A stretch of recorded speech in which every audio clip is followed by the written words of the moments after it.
Hola hermosas hijas del Rey, soy Olivia y las saludo con mucho cariño.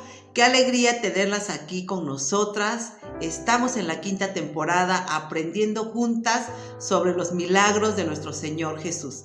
Y hoy quiero compartir con ustedes una enseñanza muy especial, la transfiguración del Señor Jesucristo. Así que prepárense para recibir lo que Dios quiere hablarnos a ustedes y a mí a través de su palabra. Y bueno, la transfiguración de Jesús es uno de los eventos más gloriosos y reveladores que se relatan en los evangelios.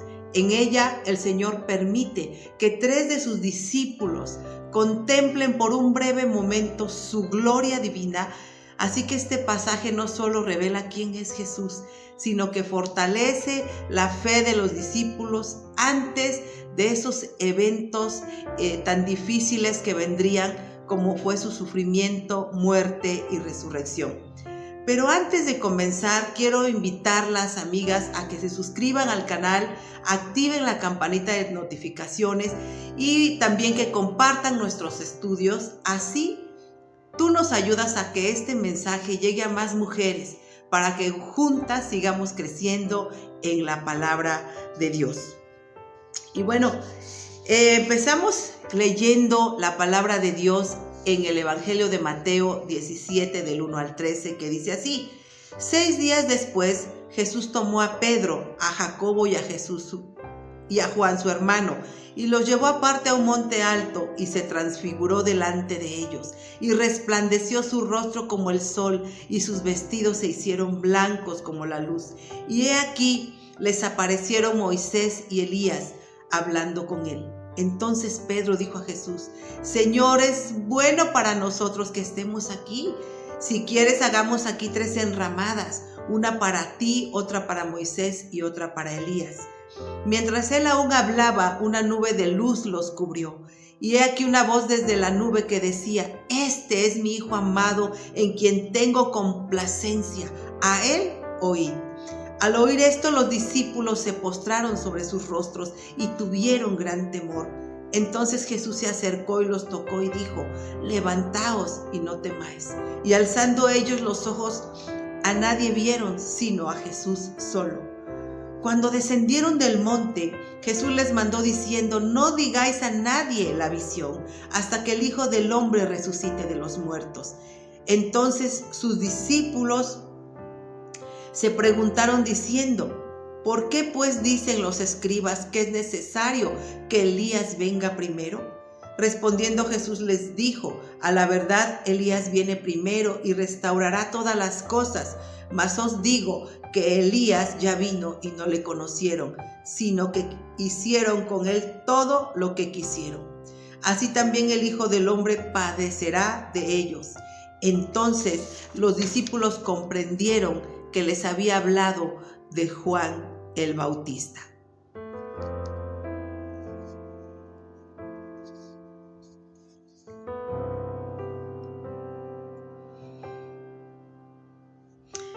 Antes de entrar en el estudio de este hermoso pasaje, vamos primero a analizar el contexto que sucedió en Mateo 16, que es un punto clave en el ministerio de Jesús. Fíjense que en este capítulo Jesús revela quién es realmente y qué significa seguirlo.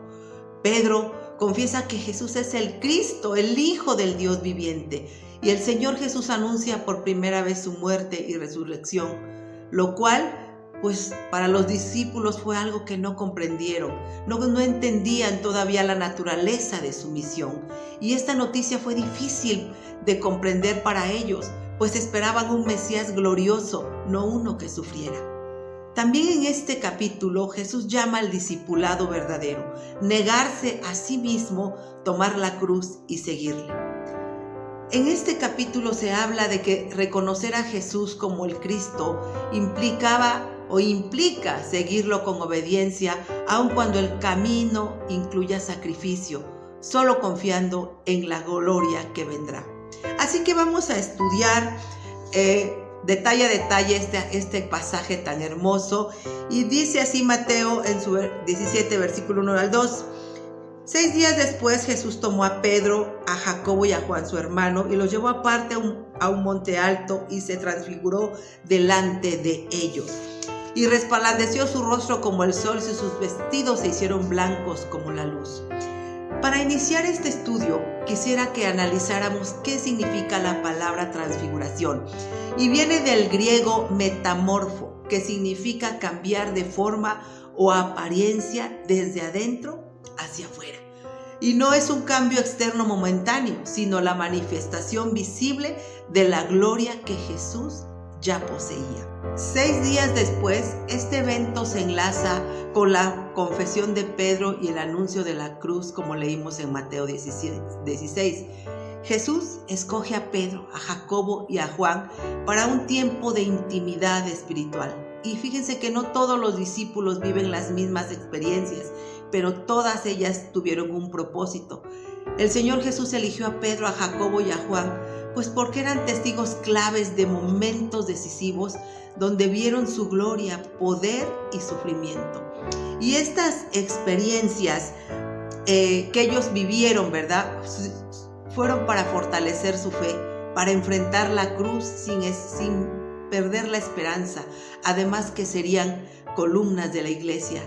Pedro como líder, Jacobo como mártir y Juan como testigo fiel. Finalmente su presencia cumplía el principio bíblico de establecer la verdad con 2 o 3 testigos, asegurando un testimonio firme de su gloria. Fíjense, el monte alto significa el encuentro que tuvieron ellos con Dios. Es un espacio de revelación. Cuando se transfiguró, indica que Jesús reveló externamente lo que Él es internamente, un Dios glorioso. Y el resplandor del rostro y las vestiduras blancas señalan su santidad, pureza y naturaleza divina. Si nosotros leemos en el versículo 3 dice: y he aquí les aparecieron Moisés y Elías hablando con él. Aquí Moisés representa la ley y Elías a los profetas. Juntos representan el Antiguo Testamento. Su conversación con Jesús muestra que toda la historia de la salvación apunta a Él. Hablaron de la pasión de Cristo que tenía que suceder. Cristo como el cumplimiento de toda la Escritura. En el versículo 4 dice: entonces Pedro dijo a Jesús: Señor, bueno es para nosotros que estemos aquí. Si quieres, hagamos aquí 3 enramadas, una para ti, otra para Moisés y otra para Elías. Pedro reacciona desde la emoción y el asombro. Las enramadas recuerdan la fiesta de los tabernáculos, símbolos de la presencia de Dios. Pedro en ese momento aún no comprendía la supremacía absoluta de Jesús sobre Moisés y Elías. La emoción espiritual siempre debe ser guiada por la verdad revelada. En Mateo 17:5 seguimos leyendo, dice: mientras él aún hablaba, una nube de luz los cubrió y aquí una voz desde la nube que decía: este es mi Hijo amado, en quien tengo complacencia, a él oíd. La nube luminosa representa la misma presencia de Dios y el Padre confirma públicamente la identidad divina de Jesús. El mandato que dijo: a él oíd, establece a Cristo como la autoridad final. Así que Dios nos llama a escuchar y a obedecer a su Hijo. Continuamos en el versículo 6 y 7 y dice: al oír esto los discípulos se postraron sobre sus rostros y tuvieron gran temor. Entonces Jesús se acercó y los tocó y dijo: levantaos y no temáis.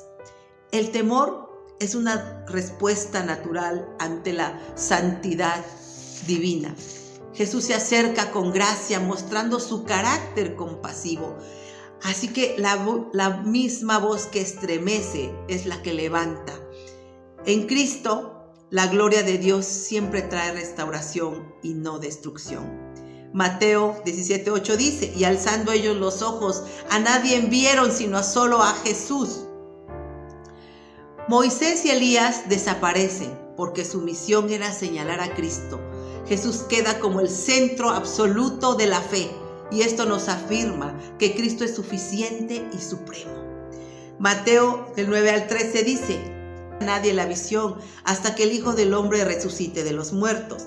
Entonces sus discípulos le preguntaron diciendo: ¿por qué pues dicen los escribas que es necesario que Elías venga primero? Respondiendo Jesús les dijo: a la verdad Elías viene primero y restaurará todas las cosas, mas os digo que Elías ya vino y no le conocieron, sino que hicieron con él todo lo que quisieron. Así también el Hijo del Hombre padecerá de ellos. Entonces los discípulos comprendieron que les había hablado de Juan el Bautista. El Señor Jesús ordena silencio, pues a esperar, ¿no?, hasta después de su resurrección, porque la gloria solo se entiende completamente a la luz de la cruz. Juan el Bautista aquí es identificado como el Elías prometido. El rechazo a Juan pues anticipa el rechazo al Señor Jesús. Así que la gloria de Cristo se comprende plenamente después de su sacrificio. Así que en este pasaje aprendemos que Jesús es el Hijo glorioso de Dios y que toda la Escritura apunta al Señor Jesús. La gloria de Dios fortalece al creyente para el tiempo de sufrimiento y que Dios nos llama a escuchar y obedecer al Señor Jesús. La experiencia espiritual que esto debe producir en nosotros es una transformación, como lo vemos en la Biblia, la transformación que mostraron los discípulos. ¿Y cómo podemos aplicar esto hoy a nuestra vida? Pues buscar primeramente intimidad real con Dios, no solo experiencias, escuchar la voz de Cristo por encima de otras voces y permitir que su gloria nos fortalezca en medio de las pruebas. Así que la transfiguración, amigas, nos recuerda que Jesús camina con nosotros en todas las situaciones de la vida. Que Él es el mismo que reina en gloria, y aunque hoy no veamos su gloria plenamente, caminemos por fe, confiando en que un día le veremos tal como Él es. Y mientras tanto, el llamado sigue siendo muy claro: a Él oíd al Señor Jesús y solo a Él. Amigas, gracias de verdad por acompañarme en este hermoso tema. Sigamos caminando juntas como verdaderas hijas del Rey, reflejando la luz de Cristo en nuestra vida diaria. Que Dios las bendiga. Fue un gusto saludarlas. Hasta luego.